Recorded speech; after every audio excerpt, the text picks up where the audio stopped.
Can you imagine life without blood banks, personal computers, or affordable shoes? These innovative creations and more would not exist today if it were not for the brilliant minds of these 10 African-American inventors. Thomas L. Jennings was the first African-American person to receive a patent in the United States, paving the way for future inventors of color to gain exclusive rights to their inventions. Jennings lived and worked in New York City as a tailor and dry cleaner. He invented an early method of dry cleaning called dry scouring and patented it in 1821. 4 years before Paris tailor Jean Baptiste Jolly-Bellin refined his own chemical technique and established what many people claim was history's first dry cleaning business. People objected to a black person receiving a patent, but Jennings had a loophole. He was a free man. At the time, U.S. patent laws said that enslavers is the owner of the fruit of the labor of the slave, both manual and intellectual, meaning enslaved people could not legally own their ideas or inventions. But nothing was stopping Jennings. Several decades later, Congress extended patent rights to all African American individuals, both enslaved and free. Jennings used the money from his invention to free the rest of his family and donate to abolitionist causes. McDean.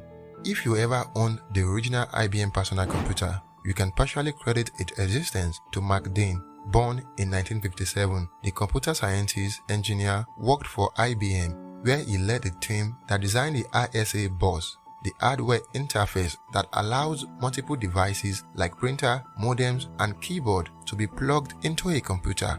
This innovation helped pave the way for the personal computers used in office and business settings. Dean also helped develop the first color computer monitor, and in 1999, he led a team of programmers that created the world's first gigahertz chip. Today, the computer scientists hold 3 of the company's original 9 patents and more than 20 overall. Dean was inducted into the National Inventors Hall of Fame in 1997.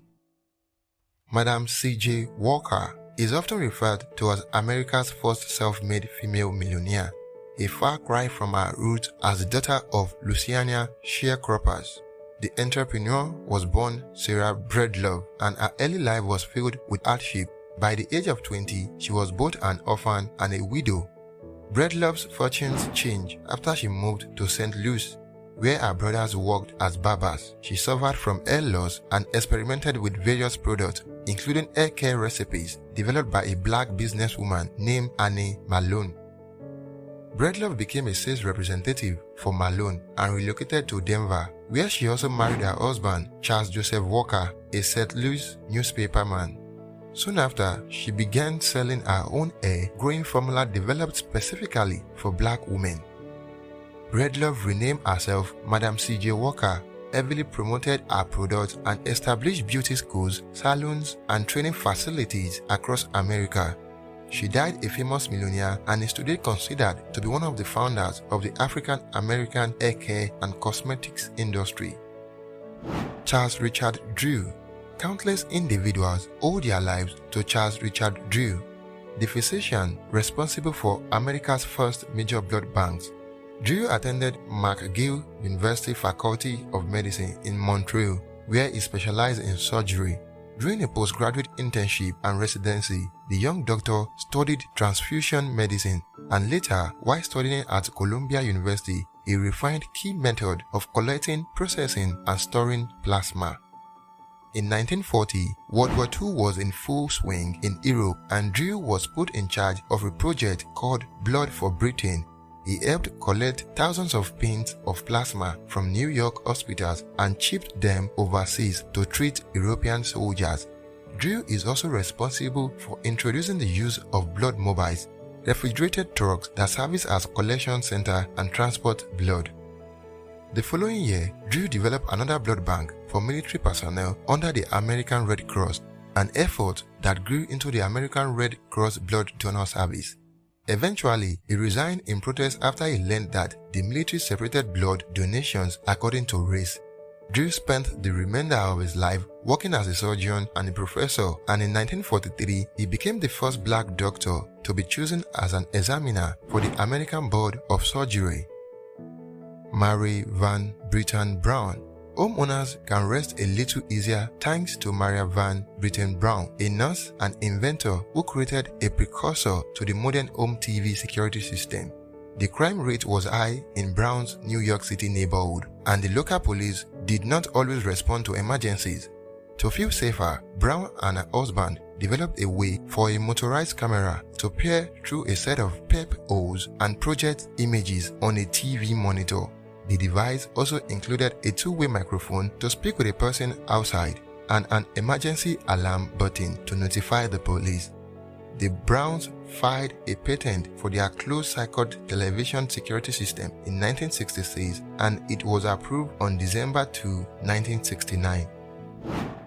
George Carruthers was an astrophysicist who spent much of his career working with the Space Science Division of the Naval Research Laboratory in Washington, D.C. He is most famous for creating the ultraviolet camera spectrograph, which NASA used when it launched Apollo 16 in 1972. It helped prove that molecular hydrogen existed in interstellar space. And in 1974, space scientists used a new model version of the camera to observe Halley's Comet and other celestial phenomena on the U.S. Force Space Station, Skylab. Carruthers was inducted into the National Inventors Hall of Fame in 2003. Dr. Patricia Bath. Dr. Patricia Bath revolutionized the field of ophthalmology when she invented a device that refined laser cataract surgery called the laser phaco probe. She patented the invention in 1988, and today she is recognized as the first woman African-American doctor to receive a medical patent. Bath was a trailblazer in other areas too.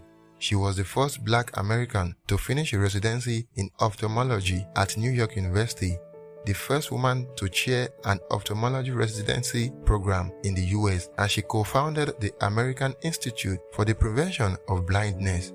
If that were not enough, Bath's research on health disparities between Black patients and other patients gave birth to a new discipline, community ophthalmology, in which volunteer eye workers offer primary care and treatment to undeserved populations. Jean Baptiste. In the 19th century, the average person could not afford shoes. That changed thanks to Jean Baptiste, an immigrant from Dutch Guiana, modern Suriname, who worked as an apprentice in a Massachusetts shoe factory. Baptiste invented an automated machine that attached a shoe's upper part to its sole. Once it was refined, the device could make 700 pairs of shoes each day, a far cry from the 50 per day that the average worker once sewed by hand. Baptiste's creation led to lower shoe prices, making them finally within financial reach for the average American. Alexander Miles. Not too much is known about Alexander Miles' life, but we do know that the inventor was living in Duluth, Minnesota when he designed an important safety feature for elevators' automated doors. During the 19th century, passengers had to manually open and close doors to both the elevator and its shaft. If a rider forgot to close the shaft door, other people risked accidentally falling down the long vertical hole. Miles' design, which he patented in 1887, allowed both these doors to close at once, preventing unfortunate accidents. Today's elevators still employ a similar technology. George Washington Carver. George Washington Carver was born into slavery in Missouri. The Civil War ended when he was a boy, allowing the young man the chance to receive an education. Higher education opportunities for Black Americans were limited at the time, but Carver eventually received his undergraduate and master's degree in agricultural science at Iowa State Agricultural College. After graduation, Carver was hired by Booker T. Washington to run the Tuskegee Institute Agricultural Department in Alabama.